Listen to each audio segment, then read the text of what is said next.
안녕하세요. 영어 사용 증명서입니다. 오늘은 동사 원형이라는 주제에 대해서 얘기해 볼까 하는데요. 여러분, 동사 원형이라는 단어를 들으면 뭐가 먼저 떠오르시나요? 조동사 뒤에는 동사 원형, 아니면 사역동사, 지각동사 뒤에는 동사 원형과 같이 문법 시험에서 빈칸 채우기 문제로 풀어보실 기억 다들 있으실 거예요. 그런데 단 한 번이라도 대체 왜 여기에는 동사 원형이란 걸 써야 될까? 라는 의문을 가져본 적이 있으신가요? 그런데 우리가 사실 그 형태 때문에 동사의 원형이라고 부르는 이 녀석은 사실 동사가 아니고 부정사입니다. 부정사? 투부정사 말하는 거야? 네, 맞아요. 바로 그 부정사입니다. 이 부정사가 이제 to와 같이 사용하면 to 부정사라고 부르고 to 없이 사용하면 원형 부정사라고 부르고 있는 거죠. 그런데 여러분, 영어를 그렇게 오랜 시간 공부하면서 이 부정사라는 용어의 의미를 단 한 번이라도 생각해 본 적 있으신가요? 부정사, 영어로는 infinitive라고 하는 이 개념은 사실 한국어에는 없는 문법 개념인데요. 간단하게 말해서 정해진 형태에 얽매이지 않는다는 의미 정도로 보시면 될 것 같은데요. 영어의 경우 동사는 이렇게 인칭, 시제에 따라 그 정해진 형태가 있는데 이 녀석은 이런 정해진 형태에 얽매이지 않기에 부정사라고 부른다는 거죠. 참고로 그래서 이와 같이 정해진 형태가 있는 동사들을 정형동사 혹은 일반동사라고 부르고 부정사를 포함해서 마찬가지로 이제 같은 특징을 가진 ing, pp 등을 비정형동사 혹은 준동사라고 부르고 있죠. 그 이름의 유래는 그렇다고 치고 그럼 이 부정사, 특히 to 없는 원형 부정사의 역할은 뭘까요? 사실 본래 이 부정사의 주된 역할 중 하나는 동사를 명사에 쓰임으로 특히 목적어로 사용하도록 해주는 역할이었습니다. 예를 들어 초기 영어, 즉 고대 영어 시기에는 나는 노래하고 싶다, 나는 노래할 줄 안다 라는 문장들을 아래와 같이 표현했었는데요. 해석해보면 나는 하고 싶다, 노래하는 것을, 나는 할 줄 안다, 노래하는 것을 과 같이 이 원형 부정사를 통해 이 노래한다는 동사를 목적어, 즉 명사의 역할과 같이 사용했던 거죠. 참고로 이 sing 뒤에 붙어있는 an이 뭘까 궁금하실 텐데 이 초기 영어에서는 한국어와 비슷하게 이렇게 각 단어마다 뒤에 꼬리, 즉 어미를 붙여 각 단어의 역할을 나타냈었고 원형 부정사는 지금의 모습과는 달리 이렇게 뒤에 an을 붙여서 나타냈었죠. 완전 동일한 건 아니지만 현재 동명사를 나타낼 때 뒤에 ing를 붙이는 거와 거의 비슷하다고 보시면 될 것 같아요. 그런데 향후 영어가 다른 언어들과 섞이고 단순화되는 과정에서 현대 영어와 같이 어순이 고정되고 많은 부분의 어미들을 떼어내고 현재 우리가 아는 형태와 같이 굳어진 거죠. 그런데 이렇게 다 어미를 떼어놓고 보니 우리에게 익숙한 문장으로 변했죠? 네, 바로 조동사 플러스 동사 원형의 형태죠. 사실 우리가 사용하는 조동사들은 원래 고대 영어에서는 뭐뭐하고 싶다, 뭐뭐할 줄 안다 와 같은 의미를 지닌 일반 동사에 가까운 녀석들이었는데 이게 이제 실제로 어떤 행동을 하는 게 아니라 의도나 가능성과 같이 말하는 사람의 마음속 태도를 보여주는 의미다 보니 후에 화자의 심적 태도, mood를 나타내는 동사, 즉 modal verb라고 별개의 문법적 형태로 굳어지면서 그대로 사용하고 있던 거였죠. 다시 말해 우리가 항상 조동사 플러스 동사라고 알고 있던 이 형태는 사실 원래 각각의 의미를 지니고 있던 일반 동사 플러스 명사 역할을 하는 원형 부정사를 목적으로 갖던 형태였던 거였죠. 참고로 각 조동사의 본래 의미와 그 활용에 대해 자세히 다룬 영상들이 있으니 고정 댓글 링크를 확인해주세요. 그리고 이 개념을 가지고 바라보면 우리가 흔히 지각동사, 사역동사라고 부르는 녀석들의 동사 원형이 사용되는 것도 쉽게 이해가 되는데요. 예를 들어 I saw him sing 라고 하면 나는 봤다, 그가 노래하는 것을. I let him sing, 나는 그냥 그대로 뒀다. 뭐를요? 그가 노래하는 것을. 의역하면 그가 노래하게 해줬다, 허락했다 와 같은 의미를 전달하는 거였고 이 형태 역시 이 고대 영어 때부터 지금까지 내려왔던 거죠.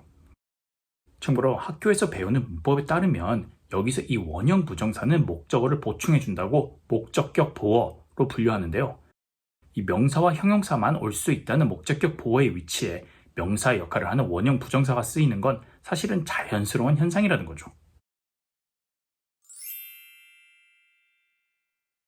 또 다른 부정사인 to 부정사 역시 방금 설명드린 원형 부정사와 크게 다르진 않은데요. 예전 전치사 to 영상에서 설명드린 부분인데 사실 to 부정사의 to는 목적지를 나타내는 전치사 to와 같은 녀석으로 이 자리에 명사 대신 동사를 명사 역할로 사용하게 해주는 부정사를 대신 사용해서 어떤 행위의 목적을 나타내기 시작했었던 거죠. 쉽게 예를 들자면 He goes to the hospital 라고 하면 그가 향해 가는 그 목적지가 병원이란 뜻인데 그게 이제 그는 병원으로 간다고 의역되겠죠.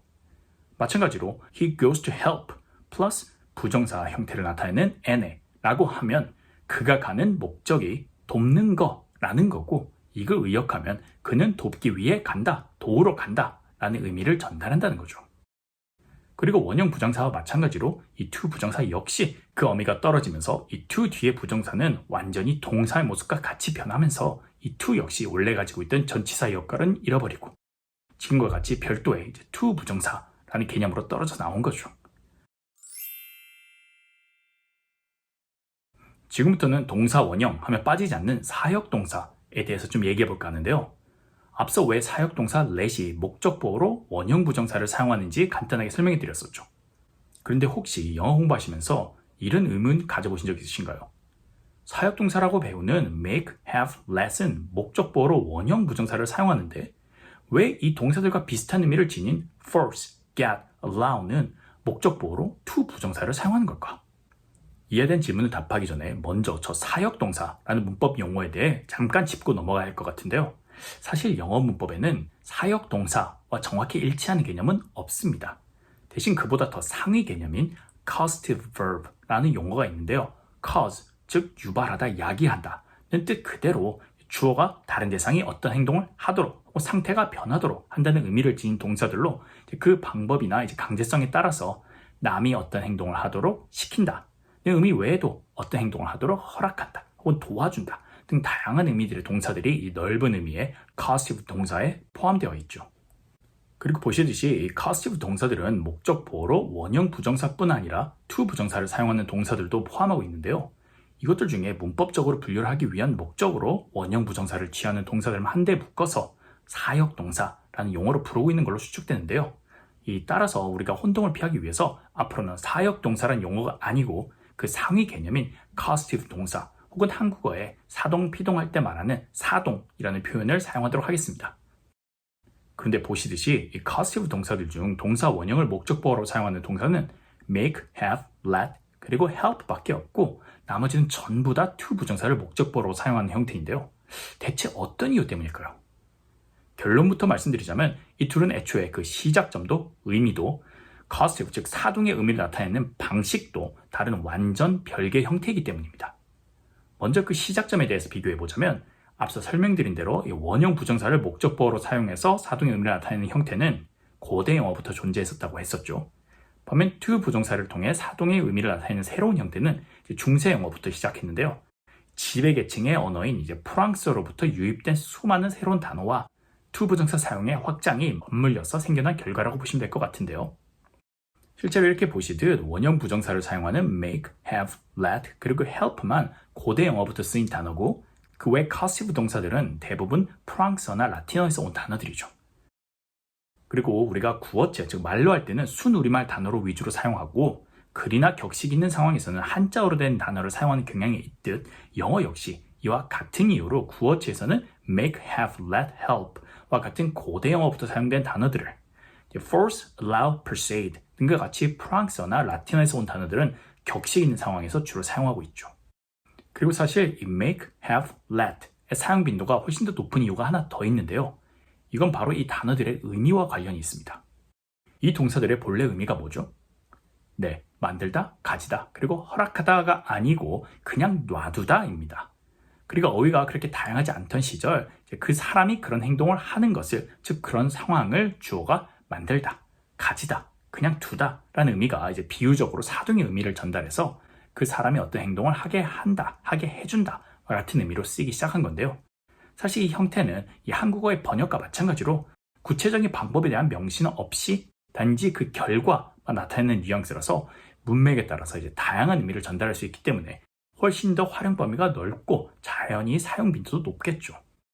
예를 들어 He made me buy the game 라고 하면 단지 내가 게임을 사게 된 상황 혹은 그 결과를 그가 만들었다, 즉 내가 게임을 사게 된 원인은 그다 라는 의미를 전달하는 것 뿐이라서 그게 문맥에 따라서 그가 강제적으로 그렇게 시켰다는 의미가 될 수도 있고 친구가 하도 그 게임이 재밌다고 자랑하는 바람에 그 게임을 사게 됐다는 의미를 전달할 수도 있어서 다양한 의미들을 전달할 수 있다는 거죠. 그럼 to 부정사를 사용해서 사동의 의미를 나타내는 형태는 이와 어떤 차이가 있을까요? 이 목적을 나타내는 to 부정사의 형태는 그 사람이 그 행동을 하도록 이런 방법을 취한다와 같은 의미를 전달하다 보니 앞서 보여드린 원형 부정사의 형태가 그 결과와 주어의 역할을 강조하는 반면 to 부정사의 형태는 결과보다는 그 구체적인 방법과 과정, 그리고 실제로 그 행위를 하게 되는 목적어의 역할이 강조된다는 점에서 차이가 있는데요. 예를 들어 내 목적 혹은 목표는 그가 집을 파는 거라고 해볼게요. 그럼 어떤 방법을 취해야 할까요? 가장 쉬운 건 그냥 그렇게 해달라고 요청하는 거죠. I asked him to sell the house. 말로 설득해 볼 수도 있겠죠. I persuaded him to sell the house. 하지만 타인의 행동을 내가 원하는 대로 유도하는 방법이 유화책만 있는 건 아니죠. 강경책도 있습니다. 즉 압박이나 협박 등을 통해서 그런 행동을 하게끔 유도할 수도 있다는 거죠. 그리고 그 경우에는 I forced him to sell the house 라고 하겠죠. 참고로 이 to 부정사의 사동 형태는 이렇게 주어보다는 목적어의 역할이 더 강조되기에 주로 목적어가 강조되는 수동태의 형태로도 자주 쓰이는 경향이 있죠. 영상 예문 몇 개 보여드릴게요. He is forced to lie about the existence of. What did you do? I reported him to the Board of Education. They investigated and he was forced to resign. We were told to be silent. But he was asked to join the show long before that. 반면에 과정보다는 결과를 강조하는 원형 부정사에서는 목적어의 역할보다는 주어의 역할이 훨씬 더 강조가 되는데요. 예를 들어 아침 준비를 하는데 아이가 정신없게 굴어서 팬케이크를 태웠다고 해볼게요. 그럴 때 You made me burn the pancake 라고 할 수 있겠죠. 그리고 이 문장은 어디까지나 내가 팬케이크를 태우게 된 결과를 네가 만들었다는 의미로 상대방에게 책임을 돌리는 뉘앙스로 이제 주어의 역할이 강조되는 거죠. 하지만 만약에 이 문장에 이제 make와 유의어인 force를 사용해서 You forced me to burn the pancake 라고 하면 내가 팬케이크를 태우도록 네가 강요했다 혹은 강제로 시켰다와 같은 의미가 되니까 이제 어색하게 들리는 거죠. 또 다른 비교 예시를 보여드릴게요. 유의어로 알고 있는 let과 allow 역시 이 make와 force의 관계와 크게 다르지 않은데요. 사실 let의 원래 의미는 어떤 허락이나 허가를 해준다는 의미라기보다는 이제 그런 상황이 벌어지는 걸 그냥 막지 않고 그대로 둔다는 결과를 강조하는 뉘앙스에 가깝죠. 그래서 우리가 아는 유명한 노래 가사 Let it go 역시 그게 가도록 허락해줘 라기보다는 그냥 억지로 잡고 있으려 하지 말고 그냥 가게 둬. 문맥에 따라 의역하면은 그냥 잊어버려 집착하지 마와 같은 의미라는 거죠. 반면 allow는 대상이 목표로 하는 그런 행동을 할 수 있도록 허가 혹은 허용해준다는 의미로 결과보다는 그 방법과 과정이 그리고 목적어의 의지와 역할이 강조되는 뉘앙스죠. 이 뉘앙스적 차이가 잘 드러나는 상황을 하나 보여드릴게요. 예를 들어 아빠가 아이에게 자전거 타는 법을 가르쳐주는 상황이라고 해볼게요. 그때 아이가 Don't let me fall 라고 할 수 있는데요. 말 그대로 내가 넘어지는 상황을 그냥 보고 있지 마라. 즉 넘어질 것 같으면 잡아달라는 의미인 거죠. 하지만 이 상황에서 let의 유의어인 allow를 사용해서 Don't allow me to fall 라고 하면 마치 내가 넘어지는 게 목표 혹은 하고 싶어하는 일인데 그걸 허락해주지 말라는 의미가 되니 뭔가 어색하게 들린다는 거죠. 추가로 이 둘은 시간적 관점에서도 차이를 보이는데요. 예를 들어 I let him sell the house 와 I allowed him to sell the house 라는 문장이 있다고 했을 때 이 둘은 얼추 비슷하게 들리지만 사실 문맥에 따라서는 중요한 차이가 있을 수도 있는데요. 계속 말씀드렸듯이 원형 부정사는 그 결과를 함께 나타내는 뉘앙스라서 이 문장은 나는 그가 집을 파는 걸 그냥 뒀다와 같은 의미라 시간적인 관점에서 보면 사실 이 둘은 동시에 일어난 거고 바꿔 말하면 그가 이미 집을 팔았다는 의미를 전달하겠죠. 하지만 I allowed him to sell the house는 어디까지나 그가 집을 팔도록 허락을 해줬다, 즉 OK라고 말했다는 단계까지만 전달하는 거라서 후에 그가 바로 집을 팔았는지 아직도 그가 집을 팔지 않았는지 등에 대해선 이렇게 직접적으로 나타나지 않는다는 거죠. 이렇게 to 부정사는 원형 부정사의 형태와 달리 주어와 목적어의 행동이 시간적으로 불일치하거나 그 실행 여부도 불확실한 경우도 종종 있죠. 참고로 이와 관련해서 이제 Fisher라는 언어학자는 원형 부정사 대비 to 부정사의 특징을 아래와 같이 정리했는데요. 이제 Fisher에 따르면 이와 같은 특징들 때문에 지금과 같이 원형 부정사 대비 to 부정사가 널리 사용되게 됐다고 합니다.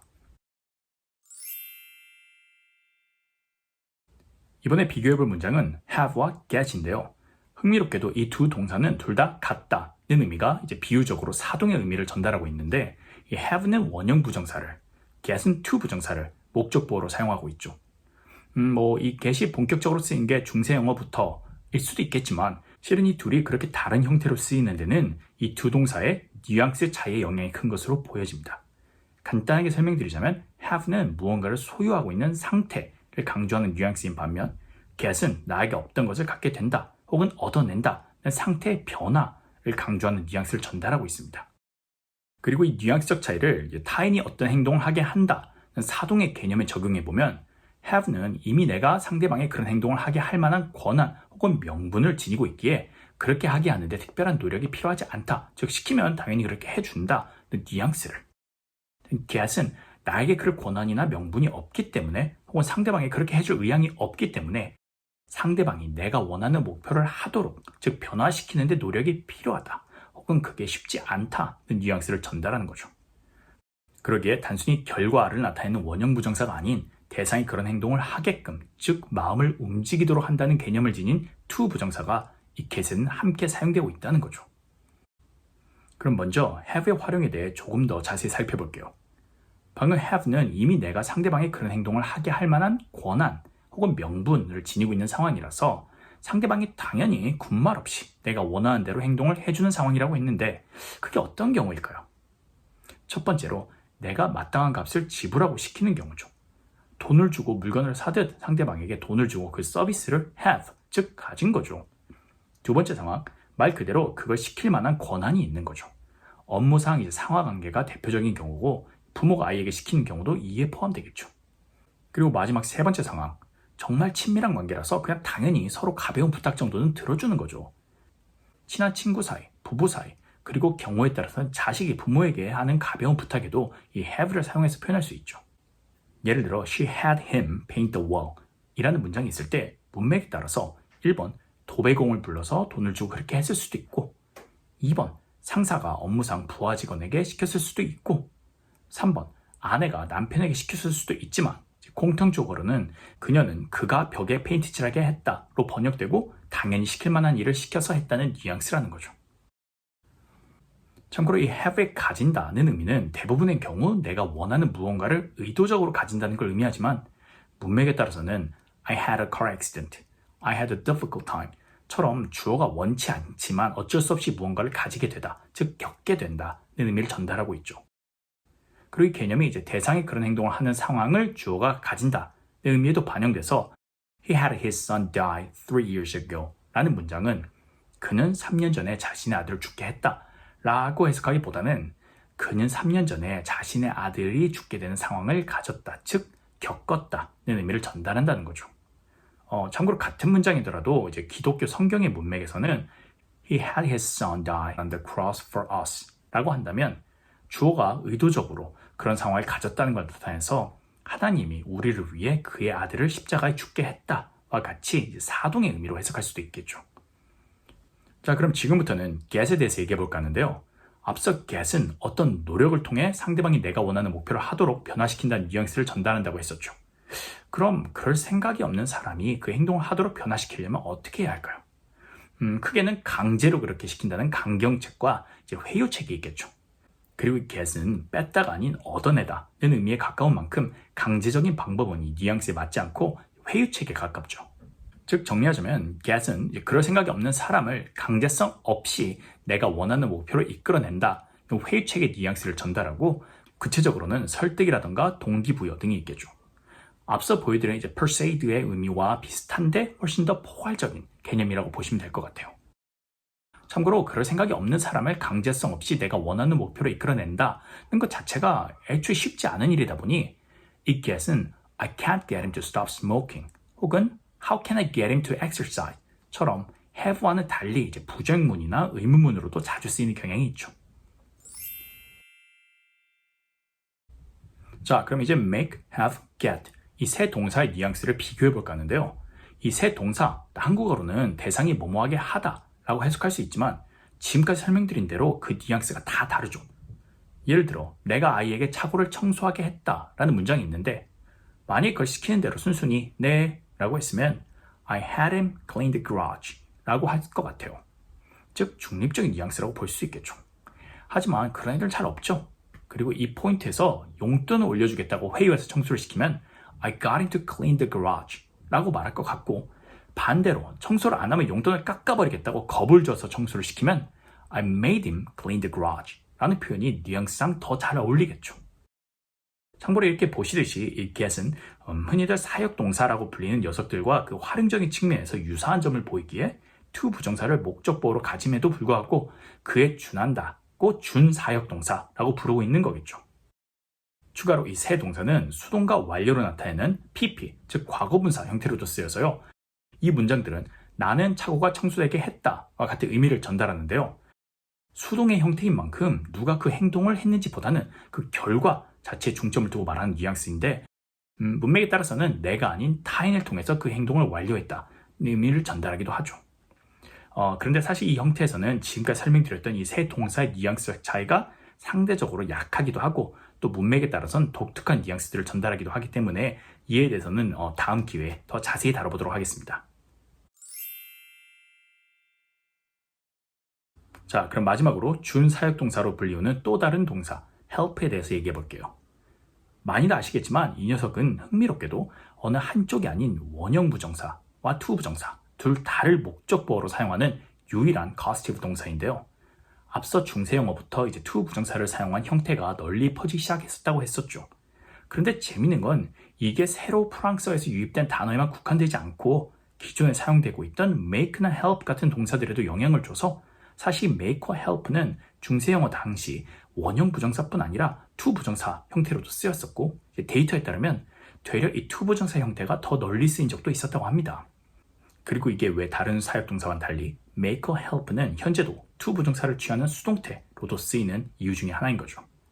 하지만 아시다시피 현재는 make는 원형 부정사로만, help는 둘 다로 쓰이는 형태로 픽스됐는데요. 그 원인 중 하나로 이 to 부정사가 지닌 대상의 역할을 강조하는 간접적인 뉘앙스가 make에는 어울리지 않는다고 영어학자들이 판단했고 대부분의 간접적인 사동의 뉘앙스는 cause라는 동사로 대체됐기 때문이죠. 반면 help는 현재까지도 이 두 형태 다 살아남았고 바꿔 말하면 영어학자들은 이 둘의 뉘앙스를 구분지어서 사용한다고 볼 수도 있겠죠. 원형 부정사의 형태는 그대로 이제 그 사람이 어떤 행동을 하는 것을 도왔다 같이 직접적으로 그 행동을 도왔다는 뉘앙스. to 부정사의 형태는 목적어의 역할을 강조해서 대상으로 하여금 그런 행동을 할 수 있도록 도와줬다는 간접적인 뉘앙스를 전달한다는 거죠.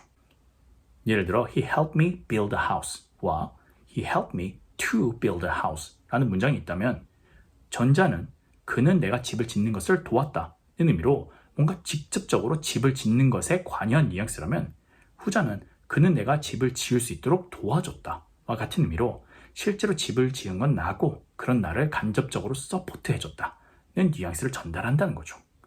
예를 들어 재료를 구해준다거나 건축 허가를 위한 서류 업무를 봐준다거나 와 같이 말이죠. 추가로 앞서 보여드렸던 이제 let과 allow의 뉘앙스적 차이처럼 이 to 부정사 형태의 경우는 내가 그를 도와준 시점과 실제로 그가 그 목표로 한 행동을 한 시점이 일치하지 않을 수도 있다는 뉘앙스도 함께 전달할 수도 있겠죠. 즉 그는 내가 집을 짓기 위한 건축 허가 업무 등을 도와줬고 실제로 내가 집을 지은 건 한 달 뒤일 수도 있다는 거죠. 하지만 실제로 이 직접적 도움과 간접적 도움의 경계선이 불분명하기도 하고 격식 있는 상황이나 영국 영어에서는 뉘앙스 구분 없이 그냥 to 부정사 형태를 선호하기도 한다고 하니 실제 이 뉘앙스의 차이가 그렇게 유의미하다고 보진 않아도 될 것 같네요. 그럼 마지막으로 지각동사와 원형 부정사 형태에 대해서 다뤄볼까 하는데요. 지각동사란 건 이제 시각, 청각, 촉각 등 감각을 인지하는 동사를 의미하는 동사들, 즉 see, watch, hear, feel 등을 의미하는 거죠. 그리고 앞서 보여드렸듯이 이 지각동사에서 사용된 원형 부정사 역시 단순하게 목적어가 어떤 행동을 하는 것을 주어가 직접 본다, 듣는다, 느낀다는 걸 표현하는 형태라서 동사를 명사의 역할로 만들어주는 원형 부정사를 사용하는 거라는 거죠. 그런데 보면 지각동사는 이렇게 가끔 목적보호로 원형 부정사가 아닌 ing 형태를 사용하기도 하는데요. 이 둘은 어떤 차이가 있을까요? 결론부터 드리자면 보시는 한국어의 번역 차이처럼 이 단순한 뉘앙스적 차이인데요. 먼저 원형 부정사 형태는 앞서 보여드린 사역동사들처럼 결과를 함께 나타내기에 그 동작이 완성될 때까지 혹은 그 행동 자체를 봤다, 들었다와 같은 의미로 사실 그냥 일반적인 뉘앙스를 전달하는 거라고 보시면 될 것 같아요. 반면 이 ing 형태는 진행 중인 상태를 나타내다 보니 말 그대로 그 행동이 진행 중이었을 때 그걸 봤다, 들었다와 같은 의미로 보통 어떤 특정 순간, 즉 전체 과정 중 일부 혹은 지속적인 상태를 관찰하거나 들었을 때 이 ing 형태를 사용하는 경향이 있죠. 그러니 아무래도 그 뉘앙스적 특성상 현재 일어나고 있는 사건이나 sit, stand와 같은 특정 동사에는 이 ing의 사용이 더 자연스럽겠죠. 참고로 앞에서 보여드린 피셔가 제시한 to 부정사의 특징에 따르면 주어가 직접 보고, 듣고, 느끼는 걸 나타내는 이 원형 부정사와 달리 to 부정사는 간접적으로 지각하거나 추측을 나타낸다고 하는데요. 예를 들어 He was seen to leave the building 라는 문장, 그가 그 건물을 떠나는 게 목격되었다는 뜻인데 수동태를 통해서 이제 목격자가 아닌 목격된 대상을 강조해서 전달하는 거고 말하는 사람 본인이 직접 목격한 건 아닐 수도 있다는, 즉 간접적인 지각을 이제 to 부정사를 통해서 나타낸다는 거죠. 그 밖에도 He seems to know the answer, 그는 정답을 알고 있는 것처럼 보인다 와 같은 문장 역시 이제 실제로 눈에 보이는 부분이 아닌 만큼 일종의 이제 간접적인 지각, 즉 추측을 나타내는 거라는 거죠. 제가 오늘 준비한 동사 원형에 대한 영상은 여기까지입니다. 지금까지는 그냥 무조건 외워서 사용했던 동사 원형을 이제는 그 의미와 특유의 뉘앙스를 생각하면서 사용할 수 있게 되는 그런 계기가 됐었으면 좋겠습니다. 참고로 설명의 흐름에 방해가 된다고 판단해서 영상에서 전달하지 못한 내용들이 많아서 고정 댓글에 남겨놨으니 참고해주세요. 오늘도 함께 해주셔서 정말로 감사드리고 영상이 도움이 되셨다면 좋아요 꼭 부탁드립니다. 또 유익한 주제로 돌아오겠습니다. 감사합니다.